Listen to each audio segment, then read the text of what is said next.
Isipin ninyo, kapag nagtagumpay tayo na maisali sa barko, sa laut, ang mga epektos niyan, 30 milyong piso ang malalagay sa kaba ng ating organisasyon. Bukas, magbubuhay milyonaryo na naman kayo. Leave it to me, Daddy Boogie. Good as cash na yung lakad namin eh. Ngayon pa lang, pwede ka na magbilang ng pera. Hari, kilala mo naman ako, hindi ako marunong magpatawad sa palpak na trabaho.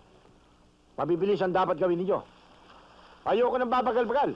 Sa tingin ko, ang babagal nyo eh. Daddy Boogie, kung minsan, kailangan maging mabagal para mapabilis. Baka nakakalimutan nyo na yan. Okay. Sige, good luck.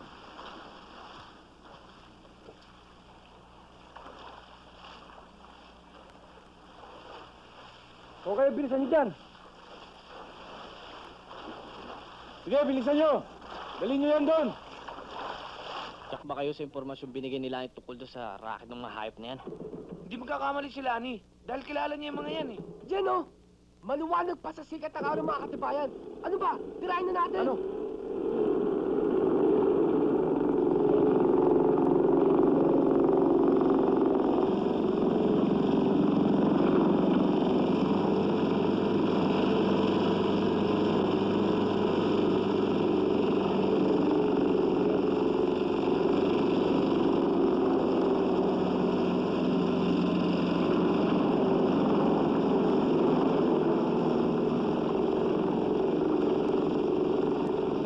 Pare, bilisan mo! Bilisan mo, pare! Ayan!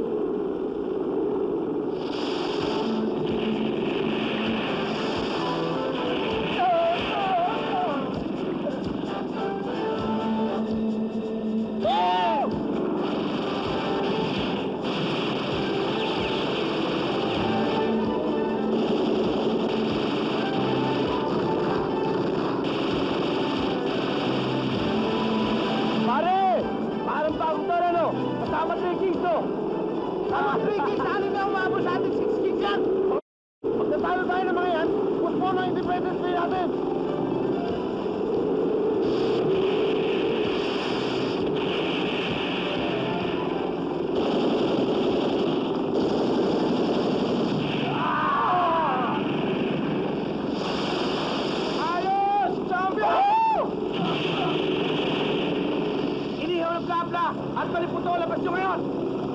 Ay! Huwag sila, pare! Oh, isa pa!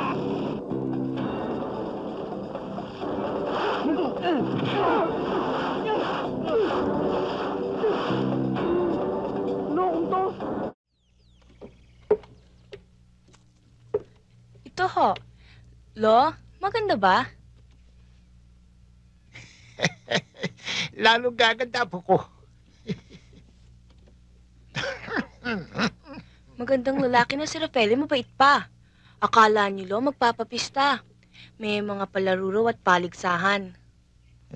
Panahon na sigurong isang delara magbigay ng kasiyahan sa mga manggagawa sa asyendang to. Puro kalupitan mo mga tao. Ayoko na magkwento. Sana bawalan din niya si Lakas. Sobra magparusang tao niya sa mga trabahador. Kahapon lamang may kinulpi siya. Baldado yata. Lola, sino yun?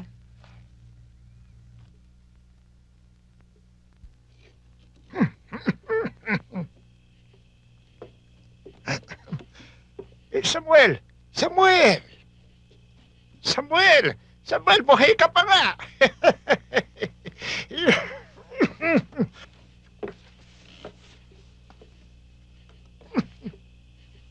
Diablo, sinabi ko na sa iyo na kahit 10 kayong paglibingan ko, babangon ako at muling lalaban sa mga delara. Sinabi sa akin tinapon sa ilog. Paano ka nakaligtas, Samuel? Si Delia, sinagip niya ako. Hindi na sayang ang pagtingin ko sa kanya. Kahit siya alila lang ng mga delara. Ang sanggol. Ano na nangyari sa kanya? Narito ang sanggol na hinahanap mo. Ang aking anak, si Alvaro Vergara. Ibig kitang bating kaibigan ng Tero. Nakiisa ka sa akin kung kaya ka pinalaya sa bakura na Hacienda de Lara. Pero itinayo mo ang sarili mo. hindi ka sumuko. At hindi ka naman naging pulubi. Kubo man ito, ay matatawag mong sarili mo. At hindi ka na tuta ng mga dilara. Alam mo naman, Samuel, pareho tayo. Nabubuhay sa isang simulain, sa isang prinsipyong makatao. Tinulungan mo ko noon sa pakikipaglabang kay Don Damian de Lara. Muli, tutulong ka. Dito titira si Alvaro. Ipakikilala mo siya na isang kamag-anak. Kayo, Huwag kang mag-alala, Gabriel. Ligtas na si Padre Anton. Salamat. Thank you, Lord.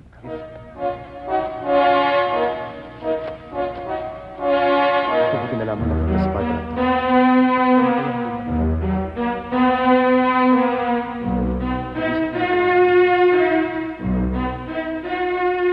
Mabuti naman at tinanggap ninyo akong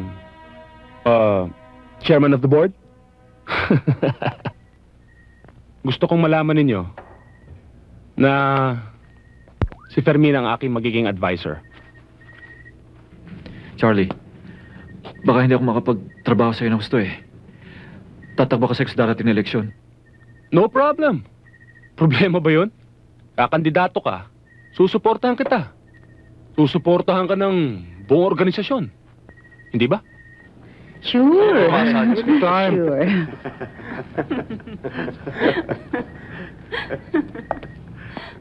Boss! Gabriel! Wag niyo siya gagalawin.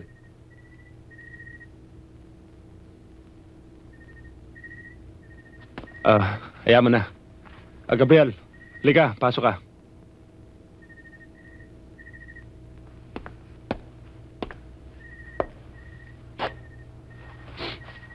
Huwag kang mag-alala, Gabriel. Kung kinakailangan ako na mismo ang gumastos pagpapari mo, gagawin ko. Tama. Mabuti na yung may lalakad sa atin sa gobyerno. May lalakad din sa atin kay San Pedro.